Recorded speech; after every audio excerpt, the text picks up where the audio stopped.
ሁኔታ ጢርቃት ያለ ኣያቶት ዘላ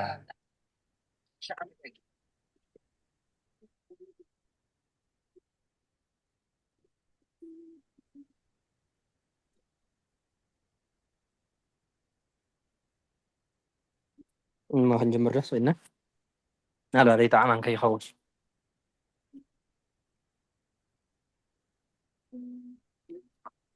مش أبز حلف تمهرنا تذكر ولا تخون نشتي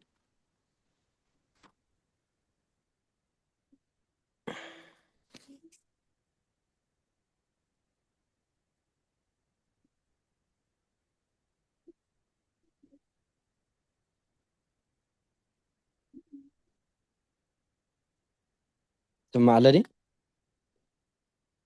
وسمعها تذكر ودي هنا إذا حلف استمهرنا إيه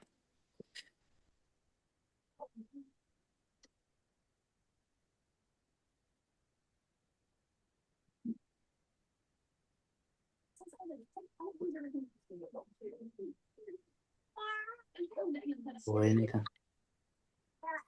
اسكي حركة تتقصص كي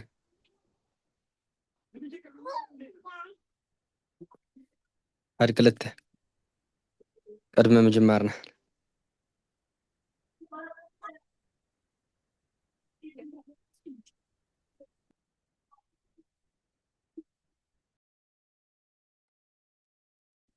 ኣምላክ አንሰሰው ሰብአ ኢልና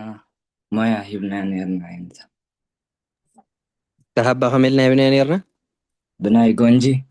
أمم አምላክ ያለው የአንሰሰወ ባለቤት አንሰሰወ ያለው ማሰሪያ ሰብአ ያለው የአንሰሰወ ተሳቢ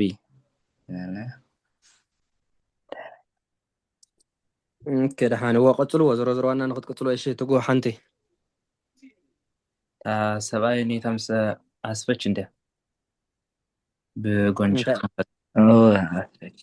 أسفتش أو أنت سو هنا تملال لسه بزبلنا يدي እዋ أسفتش ኣዳም ነበረ ገነተ ኣዳም ወፃ ገነተ እውን ኢልና ነርና ይምታ مويا خميلنا نيرنا زي እሺ አዳም ያለው የነበረ ባለቤት ነበረ ያለው ማሰሪያ ገነት ያለው እስኪ ሽበ የወጣበት ማን ማድረጊያ بجنة اندحر لنا فتحنا يوم مالتي صبوا يا وزر وزر تقصلوا ولا هم مالتي قدمي الدم كيد እሺ አልቦ አመኤ ሃሎ ክርስቶስ ኢልና ርኢና ነርኒ ሓቀይ ብናትና ብዋድላ አልቦ አመኤ ሃሎ ክርስቶስ ክርስቶስ የሌለበት ዘመን የለም። ክርስቶስ ያልነበረበት ዘመን የለም ኢልና ርኢና ነርና እዚ አስክብ ብናትና ብዋድላ ሞያ ሃብዋ ቀዲንኩም ያው ተዋና ንሪኦ ዘለና ሕጂ ኣባና ናብ ጎንጅን ዘሎ ፈላላይ እንዲና ንርኢ ዘለና أنت زبالكم يا ترجون كم مصحف كوت سر زي خلب ترجم فلا يلنا بكل بيت أبتم يا تعداد لا في الله مالتي سلازي علو أمي هلا كرسوس بلت بناتنا عدلوا مويا كون أفغان جيخ نقولكم مالتي علو أمي هلا كرسوس يلي لبت زمان يلا كرسوس زي نبور اللي يلا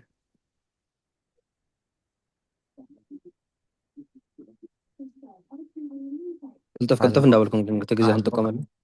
አልቦ ማሰሪያ አልቦ ያለው ማን ነው? ብናትና ዲዮ ትክክል። አልቦ ማሰሪያ አመ አገባብ ፍቹ ከም ጊዜ እንደንተ ክርስቶስ የነበረበት ያልነበረበት ዘመን የለም። ዘመን አመ አገባብ ፍቹ ጊዜ ወይ ማንጸሪያ አይ አይኮን ዘመን በቂ እኮ ዝኸውን ዘሎ ዘመን ይዘወፅእ ዘሎ እሺ በቂ ዓመ በቂ የወጣበት ማለት ነው። በቂ ሆነ የአልቦ ባለቤት ይባል እሱ እኮ ጊዜ የለ ክርስቶስ የነበረሉ ጊዜስ የለን ብለለና ማለት እዩ። ዓመ በቂ ሆኖ የአልቦ ባለቤት እሺ ዓመ በቂ ሆኖ የአልቦ ባለቤት ያለው ብሎ እንዲያሰር ዓመ ይጠብቀዋል። ያለው ብሎ እንዲያስር ዓመ ይጠብቀዋል ማለት ይጽቡቅ። እሺ ሕጂ ናብ ናይ ጎንጂ ኸ እንታይ ይባሃል መስለኩም? አልቦ ያለው ማሰሪያ አልቦ ያለው ማሰሪያ አልቦ ያለው ማሰሪያ አይደልና ዓመ ያለው አገባብ ዓመ ያለው አገባብ ፍቺው ጊዜ ሙያው ማንጸሪያ ያልነበረበት ጊዜ የለን ስለንብሎ ማለት ነው። ከምተ ትጎ ብናትና ሓሲብና ሙያው ማንጸሪያ ሙያው ማንጸሪያ መን ዘሎ ሸቆፅ ኢሉ ይሃሎ ዲ ያለው ክርስቶስ ይሃሎ ያለው ያስር ነበረ ያለው ያስር ነበረ ያስር ነበረ ዓመ ወድቆ አስቀርቶታል። ዓመ ወድቆ አስቀርቶታል በልዋስከ ሕጂ ዓመ ያለው ማን ነው? አልቦ ያለው ይልኩም አልቦ ያለው ማሰሪያ ዓመ ያለው አገባብ ጊዜ ሙያው ማንጸሪያ ያለው ያስር ነበረ ዓመ ወድቆ አስቀርቶታል። እንታይ ሪኢኹም ሕጂ ካብናትና አፈላላይ እንታይ ኣሎ? ምንታይ ሪኢኹም አፈላላይ? እታ ዓመ ኣብ ናህና በቂ ኮይና ነይራ በቂ ኾና በዓል ቤት ኮይና ማለት እዩ። ናይ ጎንጂ ግን እንታይ ኮይና? ስቁኢላ ማንጸሪያ ጥራይ ኮይና ጎንጂ ስቁኢላ ማንጸሪያ እዮም ዝገብርዎ ማለት እዩ። የኔታ ኣብ ትርጉማ ዋላ እውን ትፍለላ ምሽሎ አይትፍለን ትርጉምስ ኩሉ ሓደ ስቁኢልና ክርስቶስ ያልነበረበት ጊዜ የለም ያልነበረበት ዘመን የለን ክብል ከሎ ኩሉ ሓደ ተመሳሳሊ ብዝጣዕመ ከም ምፍታሕ ሓደ ብናትና ጊዜ እናወላክ ነባ ንኽእል እዋ መፅቦ ሂብዋ ነይሩ ትጎ መጀመርያ እንታይ ኢልዋ ነይሩ? ተኣመስ ጊዜ ኢልዋ ነይሩ ጊዜ ፍቺው ጊዜ ኢልዋ ነይሩ ሙያው ማንጸሪያ እኮ ኢልዎ ፍታ ትርጉም እኮ ይኮና እንተባይስና ኣብታ ሙያ ይበላሽይዎ ሙያ እንታይ ኢልና ንሕና ብናትና ሙያ ናይ አልቦ በዓል ቤት እያ ትኸውን የአልቦ ባለቤት በቂ ስለ ትኸውን ዘላ ማለት እዩ። ካብኣ ትወፅእ ስለ ዘላ በቂ ሸተ ዘመን የለ እስኪ የኔታ ትርጉማ ክርስቶስ ያልነበረበት ጊዜ የለም ወይም ክርስቶስ ያልነበረበት ዘመን የለን። ሓደ ይኽልቲ ክርስቶስ ዘይነበረሉ ጊዜ የለን፣ ክርስቶስ ዘይነበረሉ ዘመን የለን። ካብቲ ዓመ ወይ ጊዜ ወይ ዘመን ንወፅእ። እታ ክርስቶስ እንታይ ትኸውን ማለት እዩ? ክርስቶስ ደኣ ክርስቶስ ያለው ያለው ባለቤት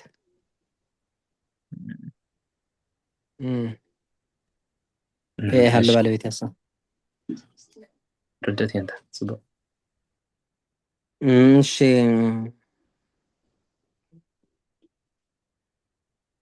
እስኪ እንታይ ካልእ ርኢና ነርና? አንጽሖ ስጋሃ ዝብል ርኢና ነርና ዶ? አንጽሖ ስጋሃ ሃደረ ላዕሊሃ ስጋዋን አንጽቶ በሷ ላይ አደረ። እዚኣ እስኪ በኣና ሃብዋ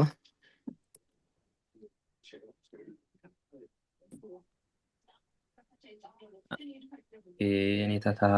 ግእዛ አንጽሖ ስጋሃ ሃደረ ላዕሊሃ ስጋዋን አንጽቶ በሷ ላይ አደረ። አንጽሖ ስጋሃ ሃደረ ነጀኹም ስጋዋ አንጽቶ በሷ ላይ አደረ። ስጋ አንጽሁ ኣብ ልዕሊያ ሃደረ ማለት እዩ። እሺ አንጽሖ ስጋሃ አንጽሖ ቦዝ አንቀጽ ኔታ በከብ እሺ ስጋሃ የአንጽሖ ተሳቢ ሃደረ ያለው ሃደረ ማሰሪያ ከይተሓውስዎ ግን ተጠንቀቁ። ዝናትና ከም ዘለዎ እቲ ናይ ጎንጅኻ ከም ዘለዎ ክትሕዝዎ ኣለኩም። ንሳ እንዲሪሓትና ዘሎ ሃደረ حادرة خا ماسريا شانسي هو سجاها حادرة انت لا عشو إليها لا إليها أجاوب جوات بابته أجابة بعد አጋብን ዲያ لا إله أجابة في شو لاي مهم مدرجة شيء ها زرزر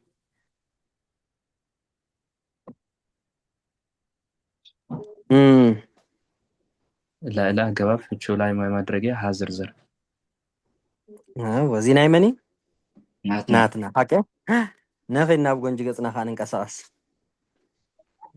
አንጽሆ ያለው በዛ አንቀጽ ደድሕሪ ኢኹም ትብሉ ፍቲ ናይ ጎንጂ እሺ አንጽሆ ያለው ቦዝ አንቀጽ يا لب وزنكز ስጋሃ የአንጽሆ ተሳቢ ስጋሃ ساري ሃደረ ያለው ማሰሪያ አደረ ያለው ساري ላኢለ ያለው አገባብ ላይ ፍቹ ላይ لاي ሙያው ማንጸሪያ ሙያው ساريا ሀ ያለው ዝርዝር ሀ ያለው زر መኒኔረ ሃደረ ወዲና ሃደረ ላኢለ ሃዲዩ ዝርዝርነቱ ድበሉ ዝርዝርነቱ زرناتو ለድንግል لا دنجل ድንግል እዚኣ ካፍሊ ዝበለት እያ ማለት እዩ ደግመልኩም ዶ አንጽሆ ያለው ቦዝ አንቀጽ أنسي هو يا لب وزنكز ስጋሃ ያለው የአንጽሆ ተሳቢ ስጋሃ ያለው የአንጽሆ ተሳቢ ሃደረ ያለው ማሰሪያ አደረ ያለው ማሰሪያ ላኢለ ያለው አገባብ ላይለ ያለው አገባብ ፍቹ ላይ ፍቹ ላይ هاي ሙያው ማንጸሪያ ሙያው ማንጸሪያ ሀ ያለው ዝርዝር ሀ ያለው ዝርዝርነቱ ለድንግል ንመን ከም ዝዝርዝር ዘሎስ ይግለጽ ይብስ ኣብ ናይ ጎንጂ ማለት እዩ زرناتو لا دنجل እንታይ ይፍልል ኢኹም ሕጂ እዚ ድገምዋ ማሕሳብ በይንኹም አንጽሆ ያለው አንቀጽ ስጋሃ የአንጽሆ ተሳቢ አደረ ያለው ማሰሪያ ላይለ ያለው አገባብ ፍቹ ላይ ሙያው ማንጸሪያ ሀ ያለው ዝርዝርነቱ ለድንግል መፋለላይ እንታይ ሪኢኹም እዛ ዝርዝር ጥራሕ ዲ አይነታ ولا يالو كعمل هنا በቃ ያለው እንትን ፋሽን ናይ ጎንጂ ያለው ዘይብላ ሙያ የለን ሄሎ ከምባል ያዚያ በቃ ሰብ ስልክ ክድውል እንከሎ ከመይ ውዒልካ ገለ ይበሃል ሓቂ ሄሎ እዩ ዝበሃል ለሚድና ኢና እዚኣ በቃ እዚኣ ናይ ጎንጂ ካ ያለው ያ በቃ ያለው ዘይብላ እንትን ሙያ የለን ክሳብ ሕጂ እኮ ራብዓይ ጉባኤ ድና ንርኢ ዘለና ሓምሻይ ጉባኤ ራብዓይ ከነ ራብዓይ ድያ ክሳብ ሕጂ ከምኣ እንዳበልና ኢና መፂና ሓቂ ያለው እንዳበልና ሕጂ እውን ከምኣ እንዳበልና ኢና ንቕፅል እስኪ ምናልባት ያው ብዙሕ ፍልጠት ንምሓዝ ኣብቶም እንትን ዝኾኑ ጋባት ሓሊፍና እንተረኣና ፅቡቅ እዩ ለስንት ነገር ይሆናል ኢልና ነርና ብናትና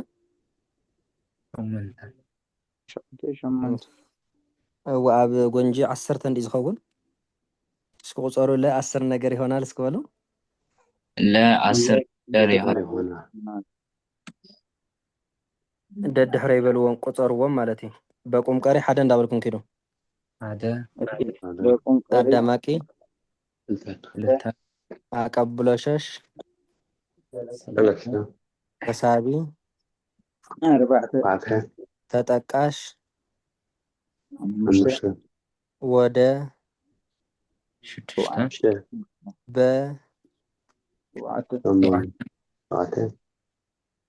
ን ومنتا ከ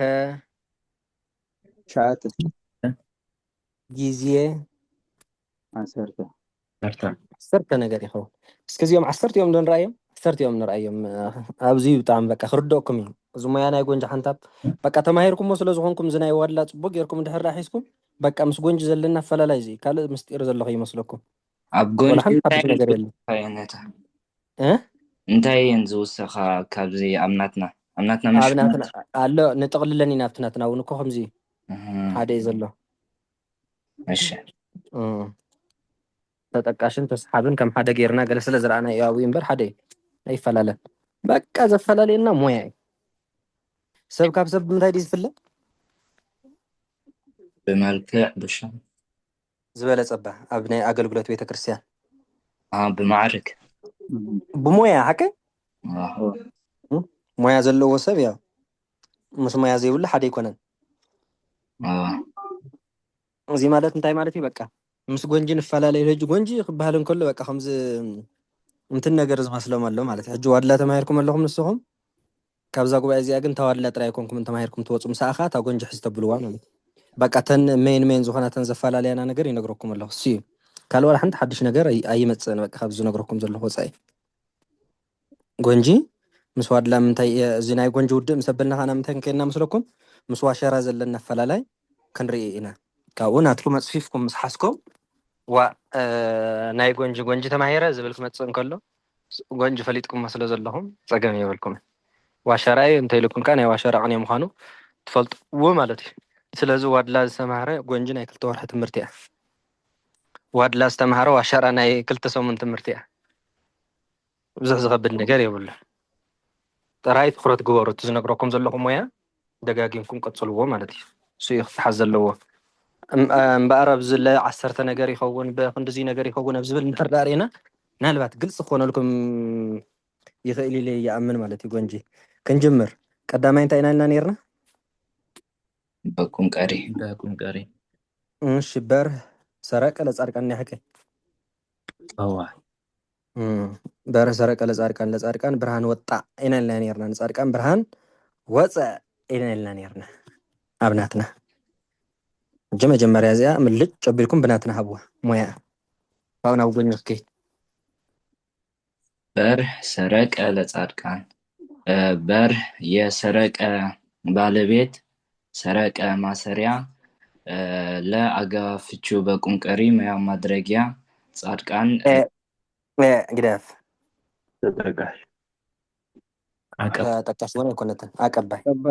ተቀባይ ስለዚህ ይዘርዘረ ማለት ነው ይችና ለአጋፍቹ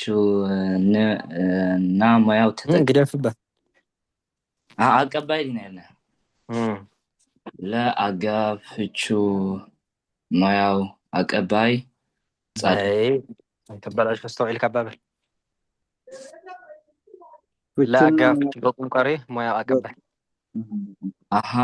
ለአጋፍቹ በቁም ቀሪ ሙያው አቀባይ ጻድቃን የአቀባይ ባለቤት እዚህ እጂ ብናትና ሓቀይ እጅና ምንታይ ክንከይድ ናብ ጎንጂ ንኸይድ ማለት እዩ በርህ ያለው የሰረቀ ባለቤት ሰረቀ ያለው ማሰሪያ ለያለው አገባብ ፍቹ በቁም ቀሪ ሙያው አቀባይ ጻድቃን ለየወደቀበት ተቀባይ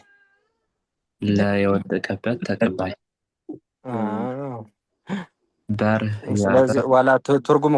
ከለው እዚ እውን ፍለይ ለጻድቃን ብርሃን ወጣላቸው ኢሎም እዮም ዝትርጉሙ ወትለስ ከምዚ በቃ ኣብቲ ትርጉም ሲእትው ወይም ናይ አምሓርኛ ትርጉም ስለ ዝኾነ ከኣቲ ይኽእል ኢሎም ወጣላቸው ኢሎም ዝትርጉምዎ እውን ኣለዉ ናይ ጎንጂ መምሃራን እሺ ድገሙ እስከዛ ናይ ጎንጂ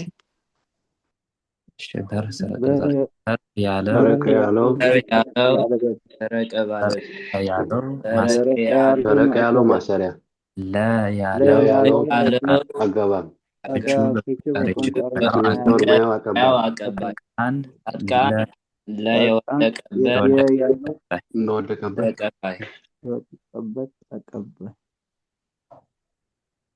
ኦኬ ግልጽ ዲያ ምንታይ ተፈላሊና ሕጂ ብዚካ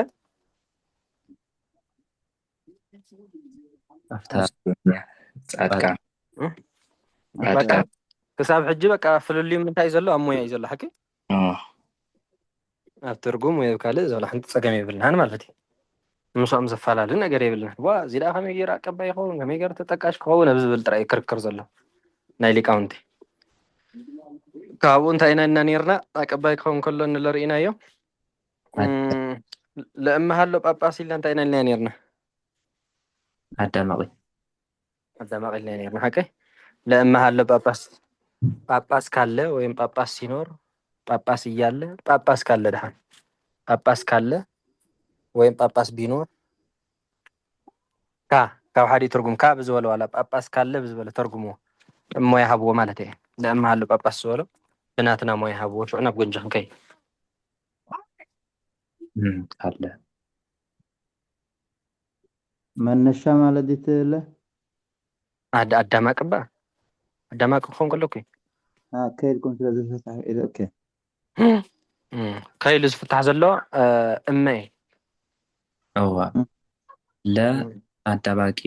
እማ አገባብ ፍቹ ከምሳ እንዲያመርስ እንዴት ዋላ ሳለህ ትብለት ከላ ጸገም ይብሉን ኩሉ ይፍታሕ እዋ እማ አገባብ ፍቹ ሳ ሞያ ማንጸሪያ አሎ ብሎ እንዲያስር ማንጸሪያ ይጠብቀዋል። እሺ ከወጽዮ እንታይ ለእማ ሃሎ ጳጳስ የሃሎ ባለቤት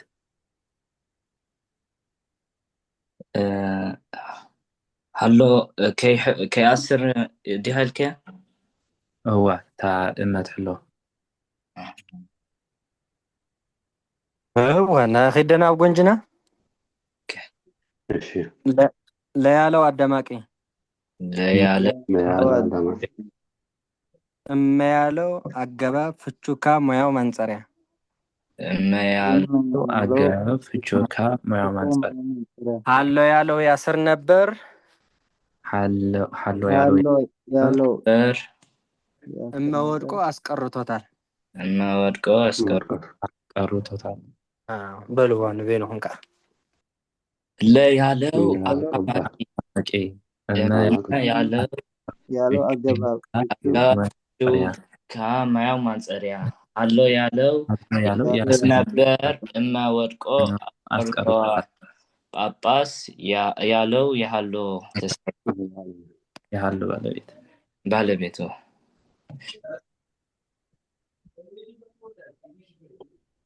ንጹር ይዞ ለሐቀ ማለት ያታየላላሎ ማለት ዝበሎ ከምዚ እንዳብልና ኢና ንኸይ እሺ አቀባይ ሪና ተጠቃሽ ይራና መስለና አዳማቂ ሪና ተጠቃሽ ታይብል ነይሩ ዝክሮለት ሆነ ሰብህ ወለእግዚአብሔር እኮ ተስሓብት ኮን ከላ መስለና ተጠቃሽ ዳ አብዛ መጽሐፍ እንጽያታ ሰብህ ለስመ እግዚአብሔር ተሳብ ነይራ ተስሓብ ሰአኔራ ሰብህ ወለእግዚአብሔር ዲያታ ተጠቃሽ ጽቡቅ ሐቅ ሆኖ ብዝርዝርነታ ስለዚህ እግዚአብሔርና መስግኑ ማለት እዩ ካለ ይብሉ እሺ ሞያ ሃብዋ ብናትና ሰብህዎ ለእግዚአብሔር ዲያ እዋ እሺ ሰብህዎ ማዕሰሪያ ለእግዚአብሔር ለአገባብ ፍቹ በቁጥር ሙያው ተጠቃሽ ለአገባብ ፍቹ በቁጥር ንባ ነተባይላን ያትፈታሕ ዘላ ለአገባብ ፍቹና ሙያው ተጠቃሽ እግዚአብሔር የተጠቃሽ ባለቤት ወለ እግዚአብሔር ትክክል ዚብናትና ይሐቀይ ናብ ጎንጅን ተሰብህዎ ያለው ማሰሪያ ሰብህዎ ያለው ማሰሪያ ለያለው አገባብ ፍቹን ሙያው ተጠቃሽ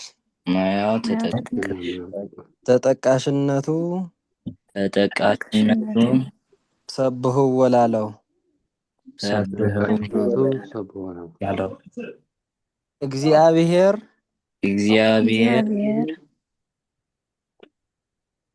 ስማለዲ እግዚአብሔር ለየወደቀበት ተጠቃሽ መልስ ካብሉ ዋን ቤና ሰብህዎ ያለው ያለው ማሰሪያ ማሰሪያ ለያለው አገባ ፍችን ፍችን ሙያው ተጠቃሽነቱ ሰብህዎ ላለው ሰብህዎ ላለው እግዚአብሔር ለወደቀበት ተጠቃሽ ለወደቀበት ተጠቃሽ። እሺ ወደ ክኸውን ከሎ እንታይ ኢሉ ነይሩ? እንታይ ኢልና ርኢና ነርና? መነሻ ላይ ወኮነ አጽመ ያዕቆብ እምግብፅ ለከነዓን ወኮነ አጽመ ያዕቆብ እምግብፅ ለከነዓን ዝበለት ተኣኽልን እሳ ኢናታ ናይ ለንዲና ንርኢ ዘለና ስእኸል እዩ ለከነዓን እንታይ ትርጉማ ዘላ ወደ ከነዓን እሺ ሃብዋ እስክብናትና ለአገባብ ፍቹ ወደ ሙያው መገሸሻ ፍቹ ወደ ሙያው መገስገሻ ኢና ንብላ ሓቀ ከነዓን የመገስገሻ ባለቤት ትክክል። እጅ ደድሕረ ይበሉ ለያለው አገባብ ለያለው አገባብ ፍቹ ወደ ሙያው አቀባይ ሙያው ከነዓን ለየወደቀበት ተቀባይ ለወደቀበት ተቀባይ እሺ በልዎ ለያለው አገባብ ፍቹ ወደ ሙያው አቀባይ ከነዓን ለወደቀበት ተቀባይ እዋ ንጹር ሓቀ አቶታሊኩም ዳዓተትኩም ትከርተሉ ኢኹም እዚኣ የኔታ ድገሙልና ለያለው አገባብ ፍቹ እንታይ ነይሩ ወደዲ ለያለው አገባብ ፍቹ ወደ ሙያው አቀባይ ከነዓን ለወደቀበት ተቀባይ ብኸመይ ደኣ አቀባይ ተባህለ እንተዚ በጣም በቃ ናይ ጎንጂ ናይ ቤቶም እዚ ገና ክንቅፅል ኢና ንኣብነት እንትን ከመይ ድዩ ነይሩ በተባሂላ ክትፍታሕ ከላ እንታይ እያ ነይራ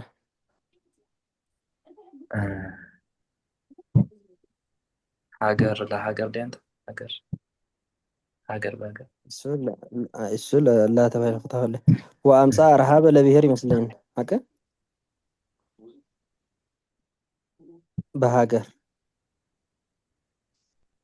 በሃገር ረሃብን አመጣ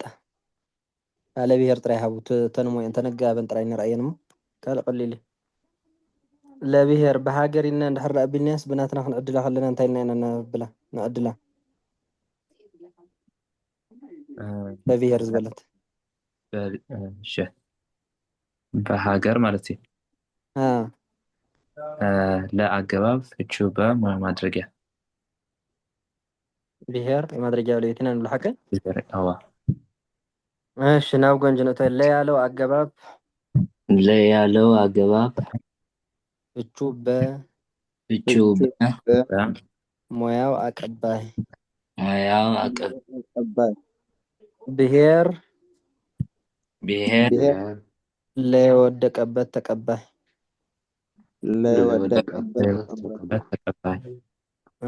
ድገሟ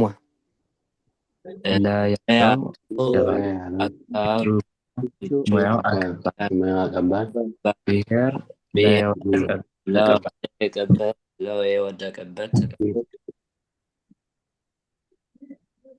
እዚ እንዳበልኩም ትዎ ማለት ከክብል ከለኸ ከመይ ነይሩ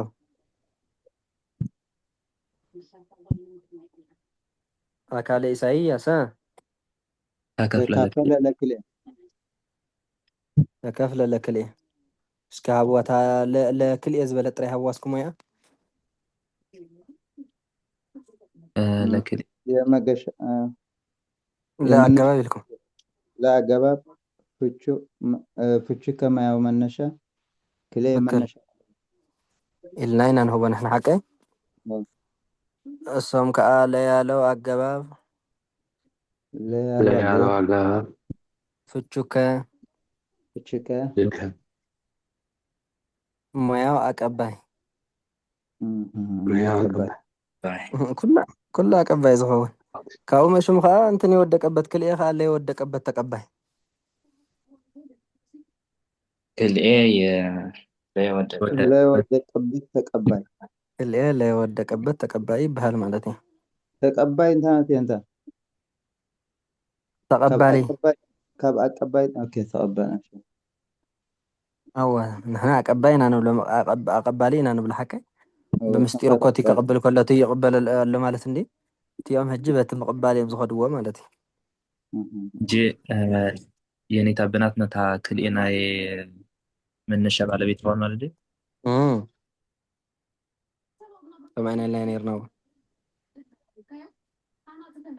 أو تسحب ده تريفاتنا تسحب انت اين اللي نيرنا ሰብሑ ሰብሑ ለስመ እግዚአብሔር ወዘምሩ ለስሙ እሺ ሰብሑ ለስም እግዚአብሔር ሞያ ሀዋዚያ ሰብሑ ማእሰሪያ ለስሙ ድሕሪኡ ለስመ እግዚአብሔር ለአገባብ ፍቹን ማያዊ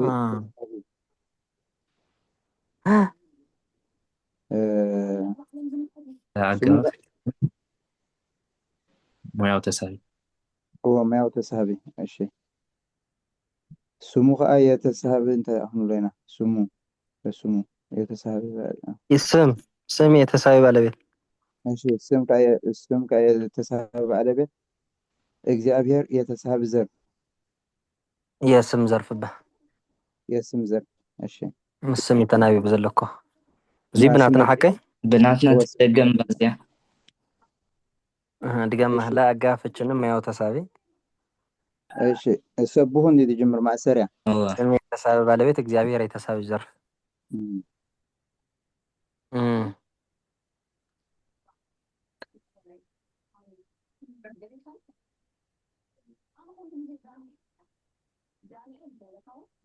ماشي هنقصن ماشي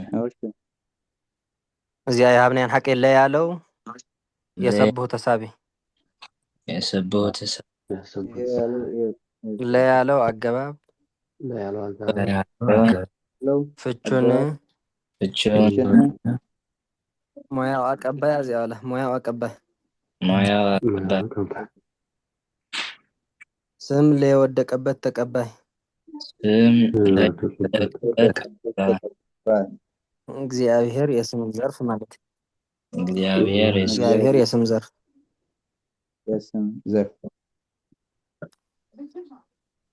እዚያ ባየ ያለው የስም ዘርፍ ተበለጠን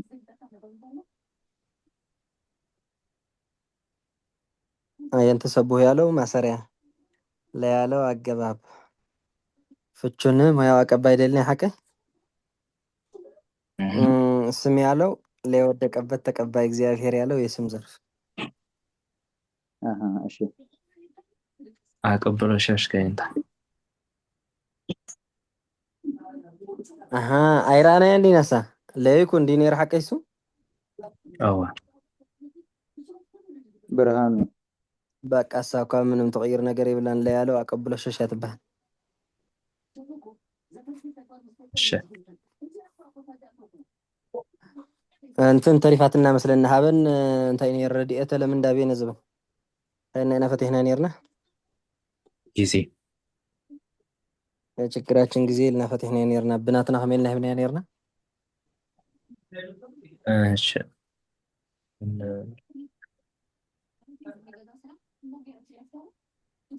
አበና ማሰሪያ ረዲኤተ የሀበነ ተሳቢ ለአገባብ ፍቹ ጊዜ ሙያው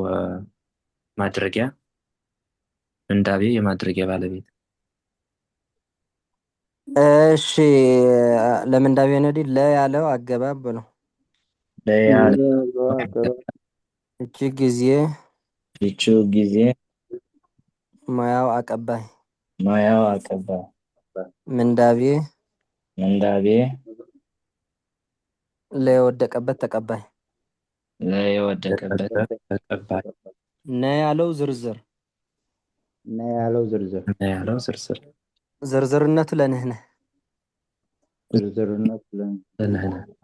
ድገምዋ ናይለን ናይ በንተሪና ሁሌ ድገምዋ ለያለው ለ ያለው አገባብ ያለው አገባብ ያለው ፍቹ አገባብ ጊዜ ሙያው አቀባይ ሙያዋ ምንዳቤ ምንዳወት ለወደቀበት ተቀባይ ያለው ዝርዝር ያለው ዝርዝርነቱ ዝርዝር ንህን ያለው ንህን ላለው እታ ዘርኢ እንታይ ድያ ትብል ለምንዳቤነ ሃበን ለምንዳቤነ ሃበን ረድኤተ ለምንዳቤነ ያው ቱ ይፍልጥ ስለ ዝኾነ ወላ ሓንቲ ዘፍሊ ነገር የብሉን ተፍልጥ ጥራይና ንርኢ ዘለና ተገባባ ሃበን ያለው ማሰሪያ ረድኤተ ያለው ሃበን ተሳቢ ስለ ዝኾነ እሱ ዝፍሊ የብሉን እሺ 10 ነገር 10 ሞያ ርኢና ኣለና ማለት እዩ ጎንጂ ምቕላል ትሪእዎ ኣለኹም ዶ ቀሊል ሁላ ቀባይ እንዳበልካ ኢኻ ትህቦ ከም ዝናህና ተጠቃሽ ካልእ ነገር የብሉን ጋራ ይረአና እየን እንታ እንታይ ኢና ኢልና ነርና ጋራ ክትኮን ከለኻ ወኮነ ረፋስቂስ ዘይትቃተለሎምነ ከሎምና ጋራ ድያ ኣብዛ ሓለፈ ጋራ ዝብለ ጋብሪና ነርና ድ ይረአና ለያሎ ድሓን በላ እቲ ፍሉጥ ስለ ዝኾነ ለያሎ ኣገባብ ለያለው አገባብ እቹ ጋራ እቹ ጋራ ሙያው አፈቃቃሪ ሙያው አፈቃቃሪ ሙያው አፈቃቃሪ ለሎምና ዲ ሎምና ሎምና ለወደቀበት ተፈቃቃሪ ለየወደቀበት ተፈቃቃሪ መን ተሪፍና ዘይረአናዮ ን ርኢና ይመስለኒ ን ዘርፍ ኣያ ዘርፍ ደፊ ኸሪእና ዶ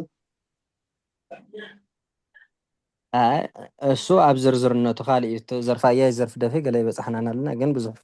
ተመሳሳሊ እዩ ሕጂ እቲ ኣገባቢ ኢና ንርኢ ዘለና ትሞይኡ ማለት እዩ እሺ ናብ በደ ክንከይዱ ሞ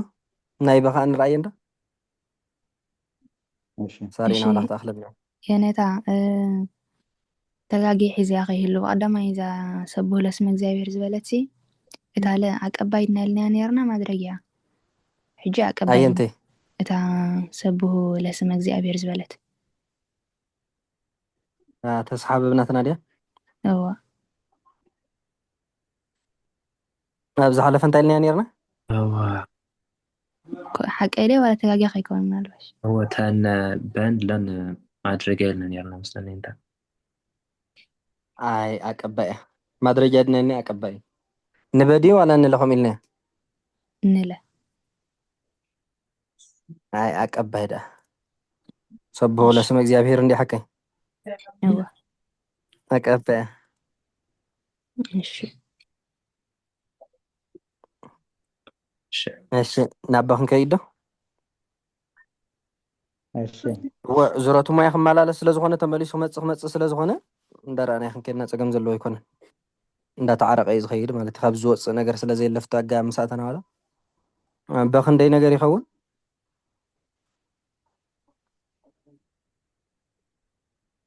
ትሽዓተ ነገር እስከ ንጥቀሶም እስኪ በቁንቀሪ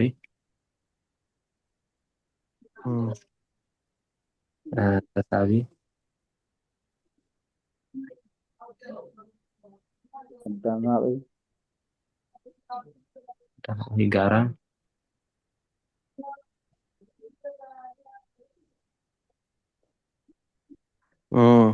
ወደ ጊዜውን ይኸውን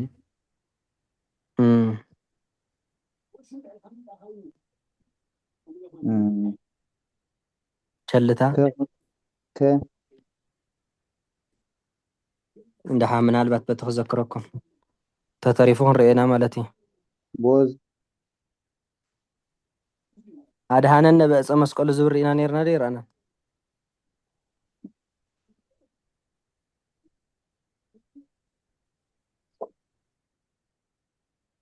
ችግር የብሉን እንትን ንርአ ትጋብትናና ከም ዘለዎ ኮይኑ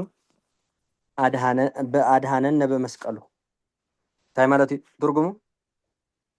በመስቀሉ ድሕንና መስቀሉ ኣዳነ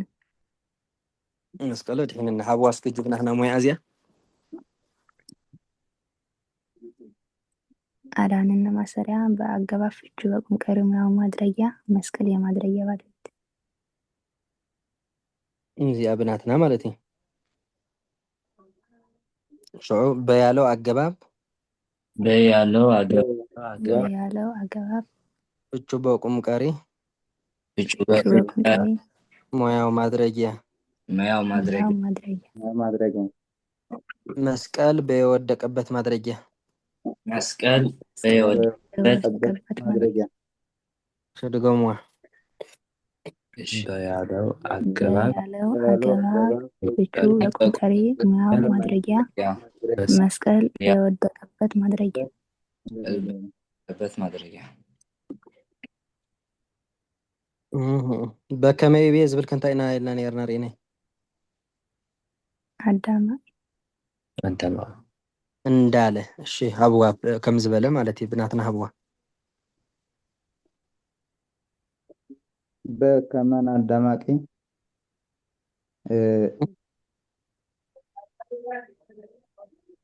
ከመ አገባብ ፍቹ እንደ ሙያዊ ማንጸሪያ ይቤ ብሎ እንዳያስር በአገባብ እሺ በያለው አገባብ ማን ነው በከመይ ቤዲዩ በያለው አዳማቂ በያለው አዳማቂ ከመያለው አገባብ ከመያለው አገባብ ፍቹ እንደ ሙያው ማንጸሪያ ይቤ ያለው ያስር ነበር ከመወድቆ አስቀርቶታል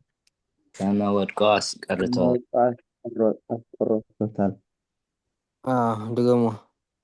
በያለው አገባብ ያለው አገባብ ፍቹ ሙያው ማንጸሪያ ያለው ያስር ነበር ከመወድቆ አስቀርተዋል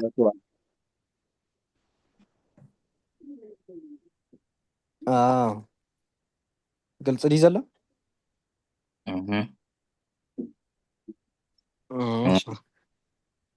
ካልእ መኒ ጽድቅ በወልታ ኢልና እንታይ ኢና ኢልና ነርና ጽድቅ በወልታ አውደከ እሺ ጽድቅ እንደ ጋሻ ይከብሃል ጽድቅን ከመዋልታ ይኸበካ እስከ ሙያ ሀብዎ ብናትና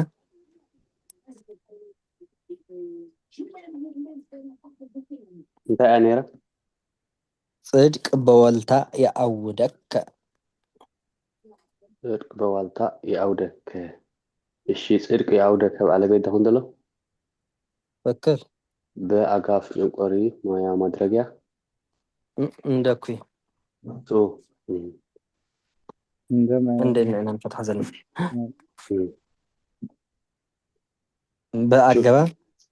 በአገባብ ፍቹ እንደ ሙያው አስፈች እሺ በአገባብ ፍቹ እንደ ሙያው አስፈች ዋልታ የአስፈች ባለቤት የአውደከ ማሰላ هو خمسة لنا إحنا هبنا نيرنا بناتنا مالتي صدق يا لو بنجو يا أودك كبالة بيت بيالو أجبا بيالو بيجو عند موياو مادرجيا بني نيرو ዋልታ ያወረከ ወልታ በወደቀበት ማድረጊያ በወደቀበት ማድረጊያ የአውደከ ያለው ማሰሪያ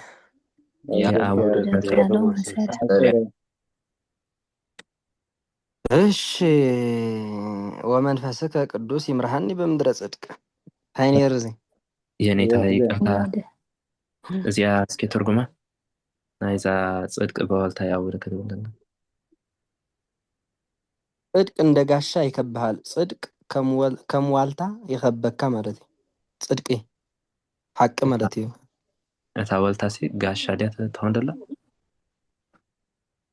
በአምሓርኛ ወጋሻ ትግርኛ ክንታይ ትኸውን? ብትግርኛ እኳ ከም ዋልታ እዩ ዝበሃል ይመስለኒ ዋልታ ዲ ሓቂ ዝበሃል ዋልታ እዩ ዝብል ዋልታ እዩ ዝበሃል እሺ ወመንፈስከ ቅዱስ ይምርሃኒ በምድረ ጽድቅ እዚኣ እንታይ ነይራ ወደ ወደ በምድረ ጽድቅ ዝበለ ጥራይ ንረእየ በምድረ ጽድቅ ሞያ ሃብዋ እዚኣ በምድረ ጽድቅ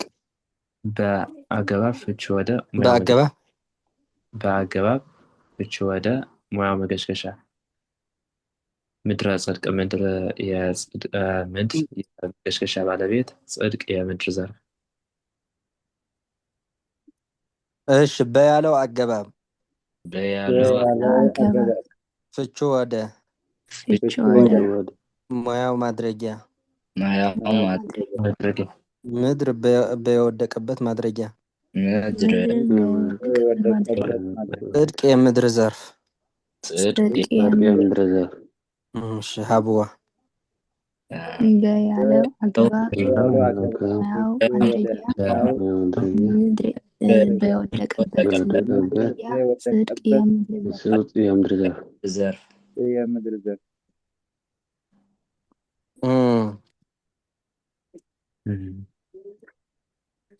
ንኸይንቐፅል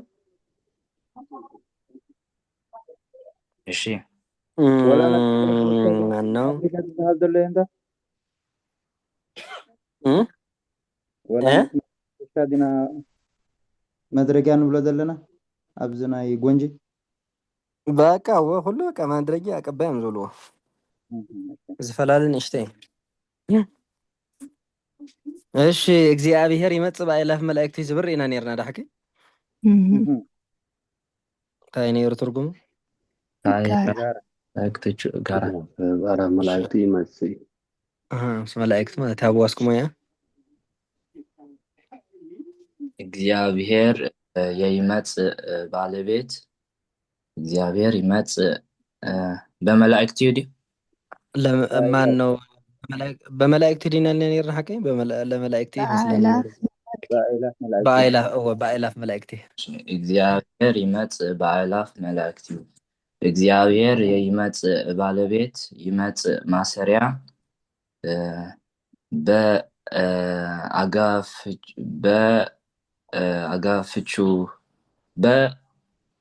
በአጋፍቹ ጋራም ያው አፋቃቃሪ መላእክት እግዚአብሔር መላእክት አእላፍ መላእክት አእላፍ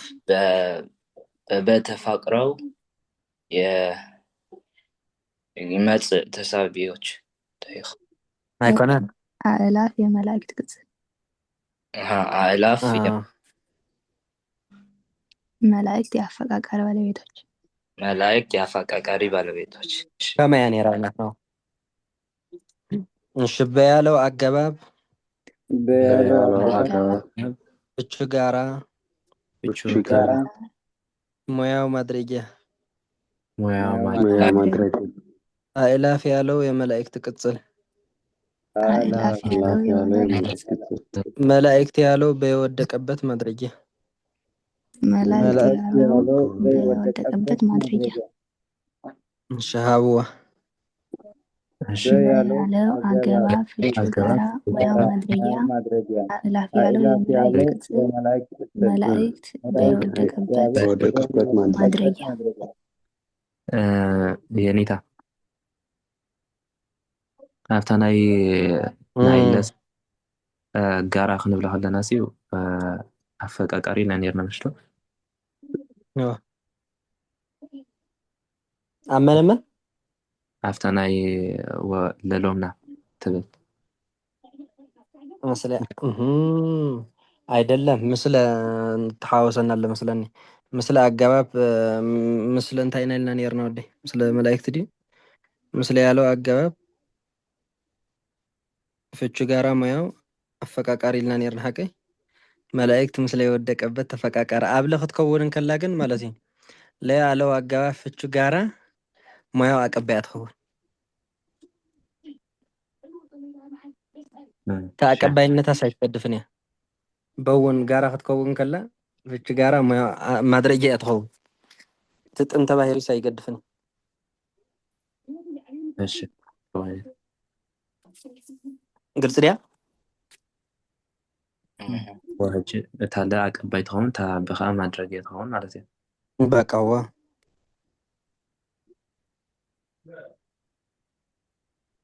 እሺ ርደቲ ካልመን ነይሩ ተሳቢ ከመይ ነይሩ ወኢይሰምር በአብያ ጸልሲ እሺ ሃብዋስክሞ ያ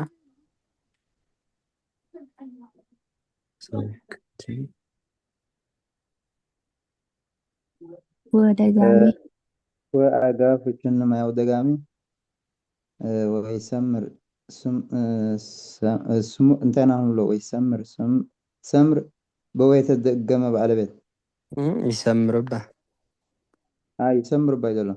ماشي يسمر بويت الجمع على بيت بأجا فيتشو ما يوت صحابي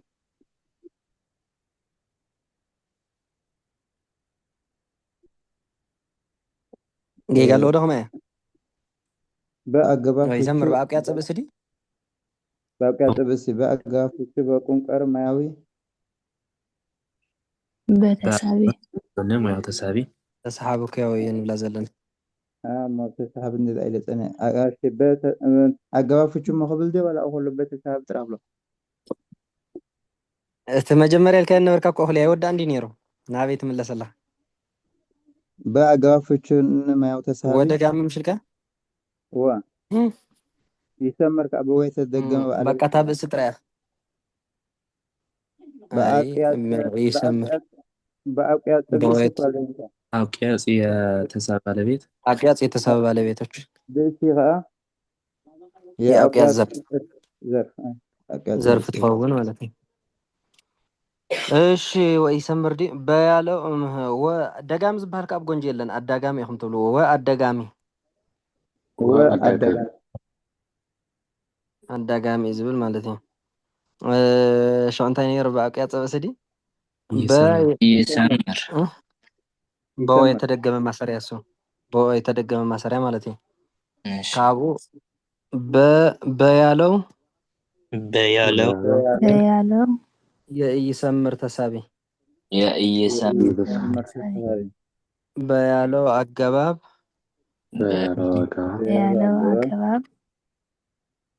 ፍቹን ሙያው ማድረጊያ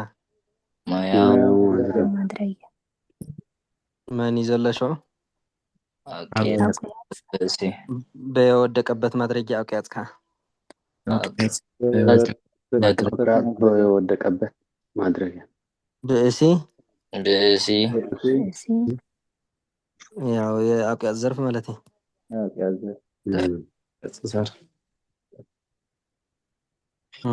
እንታይ ዝነበረ ወርእየት አይኔ እንታይ ነይሩ በጸላእት እንታይ ኢና ፈትሕና ነርና ሰው ወታቀንተን ሃይለ በጸብ ዝብል ምንታይ ነይሩ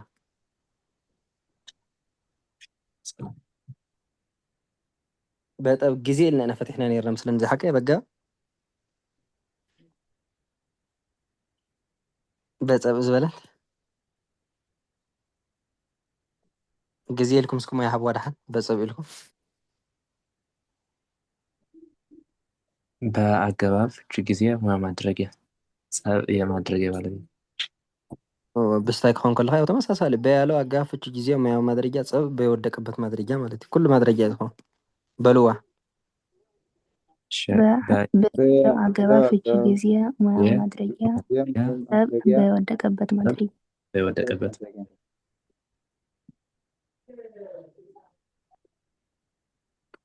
ሕጂ ወርእየት አይኔ በጸላእት እንታይ ኢልና ፈትሕና ነርና ተሳቢ በቃ ከምዘለዋ ተሰሓብ እንድሕራ ኮይና ከምዘለዋ እሞ ንብል የፀላእቲ የምሻለው የያለው ትብሉ የያለው በሉ ተኻለ ከምዘለዎ ኮይኑ ማለት እዩ ያለው ያለው ዝርዝር ዝርዝር ዝርዝርነቱ ዝርዝርነቱ በአምሓርኛ ክትብዎ ተደሊኹም ለኔ ብግእዝ ተኮይኑ ከዓ ሊተ ኢልኩም ኣማርፅ ማለት ካብ ሓደ እዩ ዝርዝርነቱ ለኔ ዝርዝርነቱ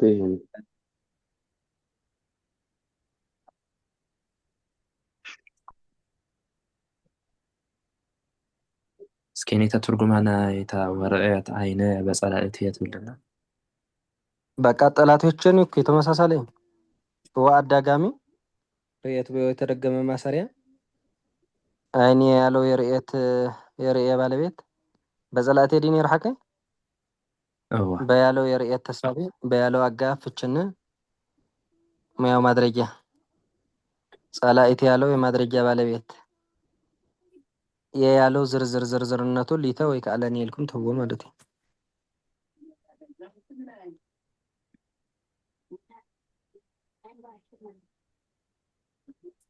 እሺ ምን ተሪፍና ቸልታ ይነ እሺ ቸልታ እንታይ ነይሩ ዘብዶ ወጠሊዲ በዘብዶ ወጠሊዲ የፍየል ዳባ ለብሰው ማለት እስኪ በአና ሀብዋ ብናትና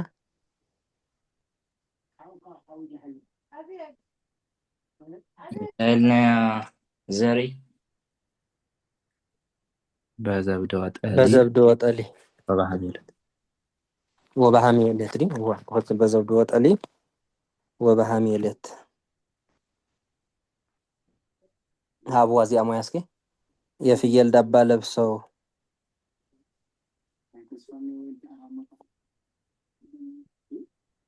በአገባብ ጠምጥመው ቸልታ ሁሉ ብናትና በአገባብ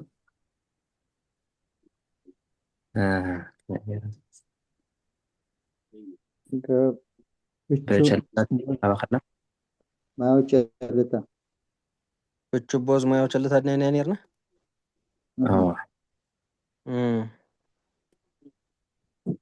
አጽጋይ ቸልታ ባለቤት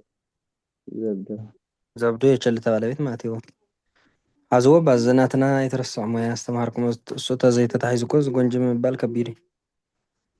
እሺ በያለው አገባብ ፍቹ ቸልታ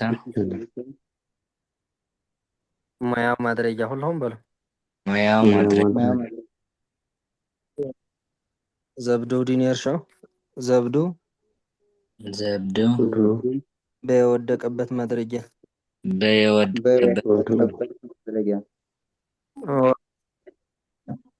ወያለው አገባብ ፍቹም ሙያው አዳጋሚ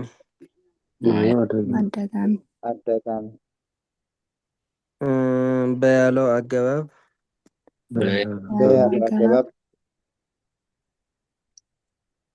እንታይ ነይሩ ትርጉሙ ፍቹ ቸልታ እሺ ፍቹ ቸልታ ሙያው ማድረጊያ ሀሚለት በወደቀበት ማድረጊያ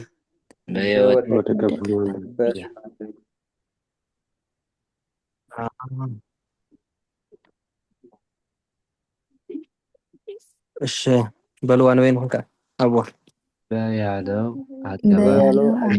ፍቹ ቸልታ ሙያው ማድረጊያ ዘብዶ በወደቀበት ማድረጊያ አሊ የዘብዶ ዘርፍ ወያለው አገባብ ፍቹም ሙያው አዳጋሚ በያለው አገባብ ፍቹ ቸልታ ሙያው ማድረጊያ ሀሚለት በወደቀበት ማድረጊያ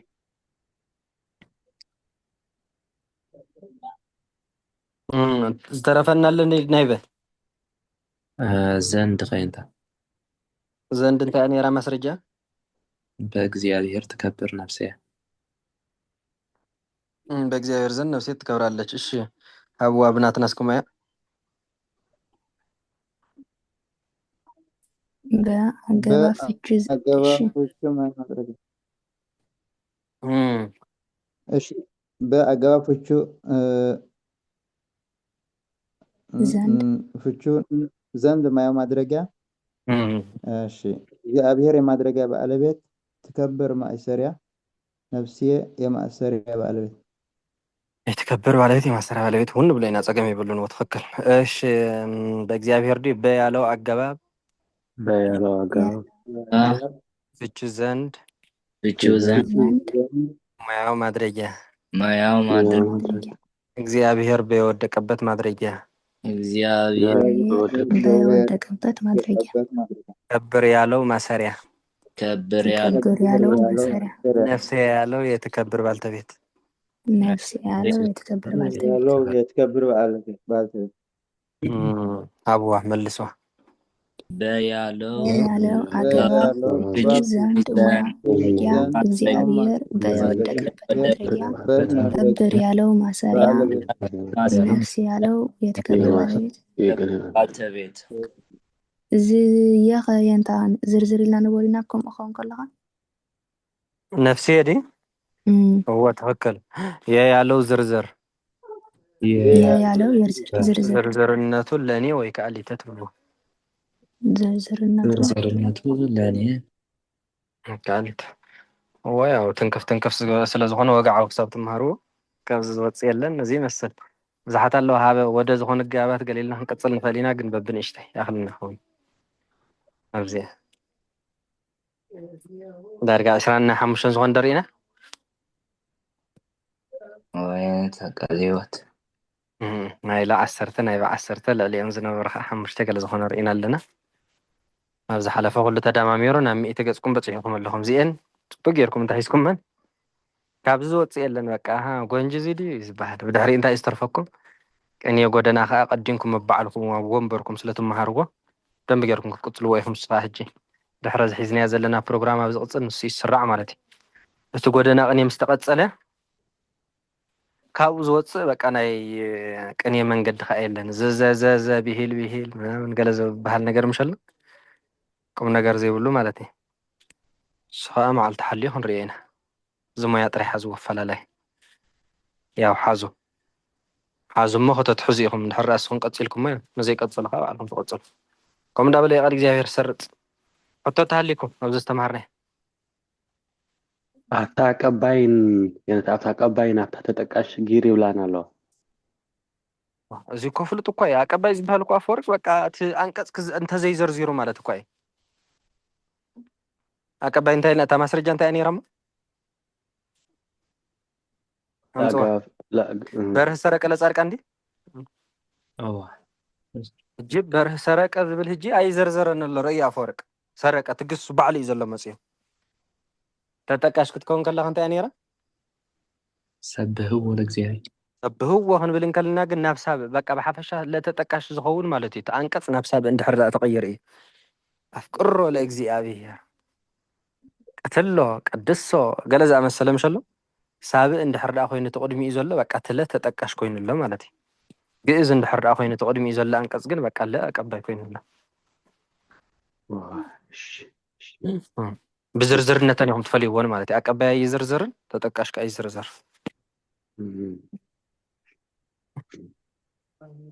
እጣነ መጎር ተሰሓቡን ገብሩ ንክንተኮይና እጣነ መጎር ንብል ዶ ኣይ ገቢር እንትን እኮ ይናበብን ንኣብነት ዝተናባቢ ማለት እዩ ገቢር አንቀጽስ በቃ ተናባቢ ማን ነው ገቢር ሰዋሱ ተናባቢ ይሕዝን ገቢር ሞገር ዝበለ ሕጂ እንትን እንዲ ኮይኑ ዘሎ ገቢር ኮይኑ ዘሎ ብልፅሊ ዝፀሓነ ነገርስ የለ ዘይካ ዓብይ ኣገባ ደቂቅ ወይ ሰዋሱ ገለስ ይፅዓነ ነንበይና እጣነ ንበይና መደብ ትገብራ ሞገረ ከዓ ንበይና መደብ ትገብራ ማለት እዩ ከምኡ እንተዘይኮይኑ ብካልእ ዝኸውን የለን ግልፂ ዲ ከመይ ይርደአኩም ኣሎ ዶ እንታይ እታ ሽግራ እንታይ ክረዳእገን መፅያስ እጣነ ሞገረ ንኣብነት ህብስተ ክንብል ንኽእል ዲና ኣይንኽእልን ኣይንኽእልን ምክንያቱ ገቢር ዝተናባቢ ይሕዝን ማለት እዩ ሓቀይ ኣብ ልዕሊ ገቢር ክትፀዓን ዝኽእል በቃ ዓብዪ ኣገባብ ጥራይ እምበር ዋላ ደቂቅ ኣገባብ ይኹን እውን ኣብ ልዕሊ ገቢር ዝፀዓን ነገር እኮ የለን ብሓፈሻስ ገቢር ተናባቢ ስለዘይሕዝ ፅርቲ ድያ ትጎ ሕጂ እንታ እንድሕር ተረዲአትንስ ቤተ ክርስቲያን ክንብላ ይንኽእልን ኢና ማለት እዩ ቤተ ክርስቲያን ዳ ሓደ እንዲ ተኾንካ ዘይትብል ኢየሩሳሌም ቤተ ክርስቲያን ዳ ትብልባ እዚ እኮ ሓደ ስም እዩ ክስታይ ግን ክሳብ ኣኸላስ ከምዚ ዘርፊ ዓይነት ማለት እዩ ከምዚ እወ ዘርፊ ዓይነት እጣንና ሞገር እኮ ነንበይኑ ሰዋሰው እዩ ትጉ እዋ ርደት እየ እንታ ነንበይኑ ስለ ዝኾነ እዩ እምበር ኢየሩሳሌም ዝበለ ኢየሩሳሌም ቤተ ክርስቲያን ዝበለ ቤተ ክርስቲያን ሃይማኖት ዝበለ ሃይማኖት እና ክንብል ንኽእል ኢና እዚኣ ወልደ ማርያም ኣይንብልንና ኣይንብልን እወ ነንበይነን ስለ ወልዲ ካልእ ዘርኢ እዩ ማርያም ከዓ ካልእ ዘርኢ ስለ ዝኾነት እዚ ኣይንብልን እዚ ይበሃል ቤተ ክርስቲያን ከየንታ ቤተ ክርስቲያን ክንብል ንኽእል ኢና ግን እወ እንዲያውም ቤተ ክርስቲያን እውን ሓቂ ቤት ንበይን ክርስቲያን ከዓ ንበይኑ ስለ ዝኾነ እዚ እውን ኣይንብልን ኢየሩሳሌም ኢና ንብል ኢየሩሳሌም ኢና ንብል ባለ መፅያትና ነይራ እዋ ኣይትኸውን ይትፈከል እየሩ ንባዕሉ ንበይኒ ሳሌም ንበይኒ ዝብልሎ ግን ከም ሓደ ስለ ዘረአ ኢየሩሳሌም ቤተ ክርስቲያን ይብልን ለካ ቤት ንበይኒ ክርስቲያን ከዓ ንበይኒ ስለ ዝኾነ ማለት እዩ በቃ ሓደ ዓይነት ዘርኢ እንተኮይኑ ጥራይ ዝብልኩም ኣብዚኣ ናይ መወዳእ ሕቶ የነታ እዚ ኣብዚኣ ታይ መፅሓፍ ኣቀዲማ መፅሓፍ ነራ ቅድሚ ገለ ኣዋርሕስ ናይ ነታ እዝራ እንዲያ ደብረ ድማ ኣብነ መርቀሬዎስ ወንጂ እሱ እሶም ከዓ ናይ ጎንጂ መምህር ድዮም ኣይ ጎንጂ መምህር እንዲዮም የነታ እዝራ ሕጂ ዋድላ ከሎ ደብ ኤርትራ ኣይ ፍጹም እንዳእ ዘሎ ይመስለኒ ክገርመኩም ግን እዞም ጎንጂ ዝተምሃር ኩሎም መምህር ኣነ ኣብ የኔታ በርሀ ዝተምሃሩ እዮም ኣብ ኤርትራ ወኸም እንደደልየ ዋላ እዚኦም የነታ እዝራት ናይ የነታ በርሀ ትሰራለዎም ሲነታ በርሀ ሞሶም ከዓ ጎንጂ ተኮይኖም ዳርጋ ዋድላ የለን ፍጹም ጎንጂ እዮም በቃ እዚኦም ሓቂ ትሓይሽ ዋድላ ይፈልጡን እዞም ጎንጂ ዝምሃሩኒ ንዓይ ጎንጂ ሊቅ እዮም በቃ ዝወዳደሮም የለን ምንም በቃ ማለት እዩ ሕጂ ኣብ ኤርትራ ምስ የነታ በርሀ ነዊሕ ዓመት ተማሂሮም ብድሕሪኦ ብዓዲ ኣምሓራ ገለ ኣመስኪሮም ማለት እዩ ኣብኦም እዮም ተማሂሮም ሕጂ ብናቶም ቅኒ ክሪኦም ከለኹን እዚ ናይ የኔታ በርሀ ጎንጂ ምዃኑ እየ ዝርዳእ ኣንበሳ እያ ፍጹም ኣብኦም ተማሂሮም እንድሕር ዳ ኮይኖም ዋላ ንእሽተይ ኣብ መምህርካ ተተማሂርካ ሕጂ ስኹም ኣብ መምህር ሰሎሞን ተማሂርና እንድሕር ዳ ኢልኩም ተንስተማሃርኩውን ኢኹም ትመሃሩ ሕጂ ኣሃ ንእሽተይ ዋድላ ቀፂልና ነርና ጎንጂ ቀፂልና ነርና ትብሉ ማለት እዩ ንእሽተይ ማለት እዩ ሕጂ ኣሰር ሒዝኩም ኣለኹም ኣብኡ ግን እዚ ዝበሃል ናይ እንትን የብሎምን ናይ ዋድላ የብሎምን ዝነገርና ናይ ዋድላ የለን ሕጂ ጎንጂኦም ዝመስለኒ የኔታ በርሀ ኣነ ይርከብ ኩሎምን ብወረ ጥራይ ሓደ ሰባት ያው ናይ ዋድላ መምህር እውን ነይሮም ይብሉ ግን ብጭቡጥ ክሳብ ዘይፈለጥናዮ እዚ ክንብሎ ይንኽእል ግን ናይ ጎንጂኦም መስለኒ ቅኒ ኣለዋ ደዛ መፅሓፍ ናይ ቅኒ እንተሃልይኩ ፍሉጥ እዩ ብቅኒኡ ሰብ ይፍለጥ እዩ እዛ ናይ መፅሓፍ መፅያትካ ዘላ ናይ የነታ እዝራ የብላን ኣብቲ ግን ኣብቲ ክንብሎ ፀንሕና ሕጂ ገለ ነገር ኣምፂኣ ነይራ ምስኮም ሕጂ ኣብቲ ህየንተ ኢሉስ ስለ ክፍታሕ ኢሉስ ህየንተ ዘርኢ ኣንከረ ኢልዎ ምሽ ኣምፂዎ ኣሎ ሕጂ ህየንተ ስለ ኣስፈጅ ኢልዎ ዘ ከዓ ባረከ ኢልዎ የርእየ ከዓ ኣንቀጽ ኣንከረ ከዓ ማእሰርያ ኢልዎ እዚ እኳ ፍሉጥ ያው በቃ ከምዚ ጀሚርና ዘለና በዚ እንዳቀፀልና ብቀፂል ሓፂር ግዜ ዝውዳእ እቲ ሞያ ንምሃብ ጥራይ ማለት እዩ ብዙሕ እንትን ዝፍለ ነገር የብሉን በቃ እዚ መፈላለይና ካልእ መፈላለይ የለን ናይ ጎንጂ ቅልጥፍ ኢልና ውድእ እንድሕር ኣቢልና ግዜ እንተሂብና ብስነ ስርዓት እውን ወንበሩ ተዘይኮይኑ ግን እቲ ጫፍ ጫፉ ዋድላ ብደንቢ ጌርኩም ተፅፈፉ እቲ ከዓ ጫፍ ጫፉ ፍልጥ ተብልዎ ተዓዳድላ ሞይኡ ማለት እዩ ካብዛ ናይ በቃ ሰለስተ ደንቅኔ ዋድላ ዓሸራ ጎንጂ ሓቀ ናይ ዋድላ ሕጂ ዝነግረኩም ዘለኹ እዩ ካብ ዋሻራ ያተርፈና ናይ ዋድላ ናይ ጎንጂ ተረዲእና ይምስበልና ኸና ዋሻራ ሓሊፊና ኣገባብ ግን ክትቅፅልዎ ኢኹም ዛሒዝና ዘለና ኣገባብ ናይ በቃል ምሸላ ኣብኡ ኩሉ ተጻሒፉ ስለ ዘሎት ናይ ዋድላ ይኹን ናይ ጎንጂ ይኹን ናይ ዋሻራ ይኹን ኣገባብ ብምሉእ ዝሓዘት እያ ንሳ ትገባብ ኣብኡ ክንቅፅሎ ኢና ትተዓዳድላ ሞያ ግን ከምዚ እንዳገበርና ሰንበት ሓንቲ መዓልቲ እንዳገበርና እንተኸይድና ብዙሕ ኸነሳልጥ ኢና ዝብል ተስፋ ኣለና ካልእ ሕቶት ኣለ ማሕበር ቀለን ከመይ ነይሩ ትማሊ ፅቡቅ ነገር ፅቡቅ ነይሩ እንታ እግዚአብሔር ይመስገን ብዙሕ ተማሂርና እዋ ሳይ ተቋርፅዋ ጠቕላላ ግን ንእሽተይ ሕቶ ዝፈጠራልና ነይራ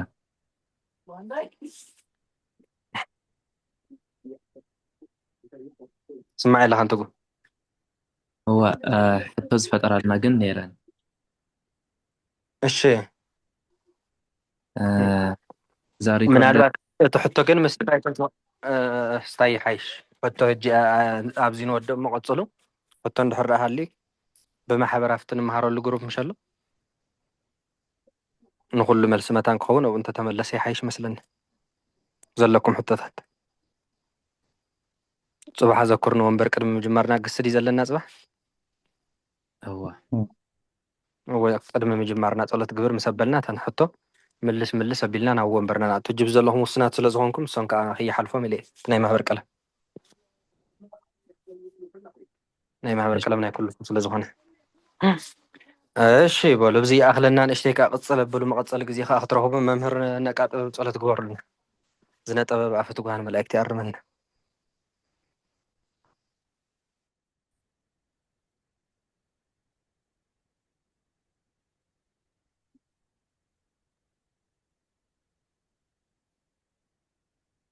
كما يمسكم محبر عندهم سيكون እግዚአብሔር ይመስገን ሰላም ለችን ንርጋ ሰላም ለችን ሰግን ለች ማርያም ምንም ማርዌና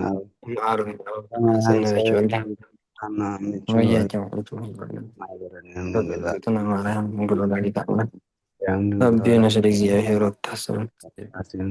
ማለት ነው የሚዜስተስ ለተልጅ ነገር ለታይደስ ወሳሉን ለተወልደ በልፈረ ونسيتم لا يلا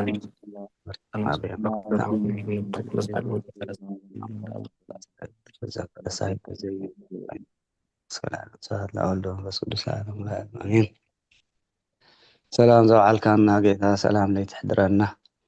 أمالادنا ولادتك بزح محرتك أنا يفلينا صومنا فسيمك إذا توسعنا خبرهانة تنسأخا بسلام بحق سابسحنا سمعنا يا ولبنا حضرنا لنا تقلت سألنا جيتا أمهرنا እግዚአብሔር አምላክ ጥዕና የአእምሮ መስፈሐን ኩሉ ሃበልና ሰለመነና بعرف ነፍሳት ኩሎም ኣብ ገነት አስፍረልና ካብ ዘሎ ህውከትን መከራን ከዓ አህዳአልና ጌታ ኢየሱስ ክርስቶስ አቡነ ዘበሰማያት ቅዱስ ስምህ ትምጻእ መንግሥትከ ወይኩን ፈቃድከ ከመ በሰማይ ዘለለ ዕለተነ ሀበነ ዮም ንህድግ ለነ አበሳነ ያብአነ እግዚኦ ውስተ መንሱት አናም ኩሎ እኩይ ስመዚያከ መንግሥተ ኃይለ ክብሮ ስብሐት ለዓለሙ ለዓለም አሜን። ሰላም ቅዱስ ገብርኤል መልአኮ እግዝእትየ ማርያም ሰላም ለኪ ድንግል በህሊናኪ ድንግል በሥጋኪ እግዚአብሔር ጸባኦት ሰላም ለኪ ብሩክት አንቲ እማንስ ወቡሩክ ፍሬ ከርስኪ ተፈሥሒ ፍስሕት ወማርያም ምልዕተ ጸጋ እግዚአብሔር ምስለኪ ሰአሊ ወጸሊ ምህረተ በእንቲአነ አፍቅሮ ልኪ ኢየሱስ ክርስቶስ ከመ ይስረይ ለነ ኃጣውኢነ ራይበሉ ሰላም ምሽት ይግበረልና ሰላም ለይቲ አሜን አሜን ጸሎትና ይቀበለልና እግዚአብሔር በሉ ቀጽሉ ጽባሕ ይረኸበና ሰዓት ተቀይሩ ይመስለኒ ሎም ለይቲ ኦኬ ተቀይሩ ዲ